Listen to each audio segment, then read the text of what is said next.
Assalamualaikum warahmatullahi wabarakatuh. Kami dari kelompok 15 akan membahas tentang kelangkaan sumber daya dan peran inovasi dan teknologi. Kelangkaan sumber daya merupakan inti dari permasalahan ekonomi. Namun, tahukah kamu apa itu kelangkaan sumber daya? Kelangkaan sumber daya adalah kondisi di mana kita tidak mempunyai cukup sumber daya untuk memuaskan semua kebutuhan kita. Dengan singkat kata, kelangkaan terjadi karena jumlah kebutuhan lebih banyak dari jumlah barang dan jasa yang tersedia. Kelangkaan sumber daya dapat terjadi karena adanya faktor-faktor penyebab seperti berikut ini. Yang pertama yaitu adanya perbedaan letak geografis.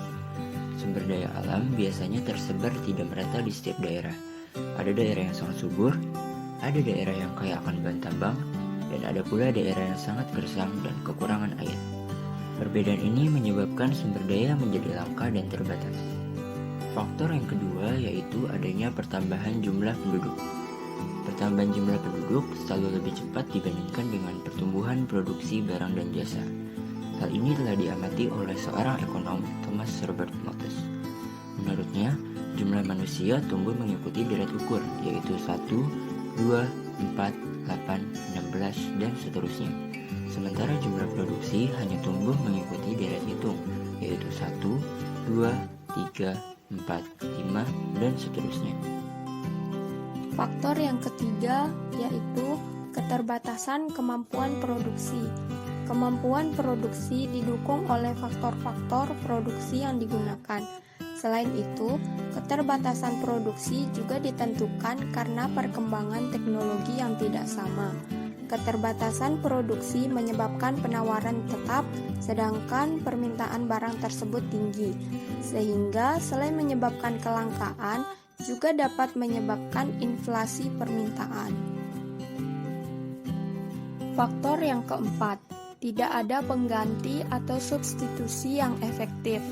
Tidak adanya pengganti akan suatu barang atau jasa merupakan salah satu penyebab terjadinya kelangkaan.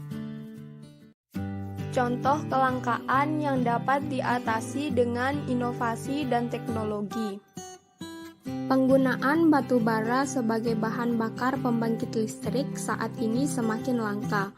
Untuk mengantisipasi terjadinya kelangkaan batu bara, maka bahan bakar untuk pembangkit listrik dapat digantikan dengan tenaga angin maupun tenaga air. Teknologi yang bisa digunakan adalah kincir, baik itu kincir angin ataupun kincir air. Kincir angin ataupun kincir air dapat mengubah energi angin maupun air menjadi energi putar, yang kemudian akan diubah menjadi energi listrik oleh generator. Kelangkaan bahan bakar seperti bensin mengakibatkan antrian panjang di setiap SPBU, dan masyarakat berbondong-bondong untuk menimbun bahan bakar tersebut untuk menghindari lonjakan harga. Cara mengantisipasi agar hal tersebut tidak terjadi adalah dengan mengganti bahan bakar bensin ke penggunaan kendaraan yang ramah lingkungan, seperti sepeda dan kendaraan motor yang menggunakan tenaga listrik.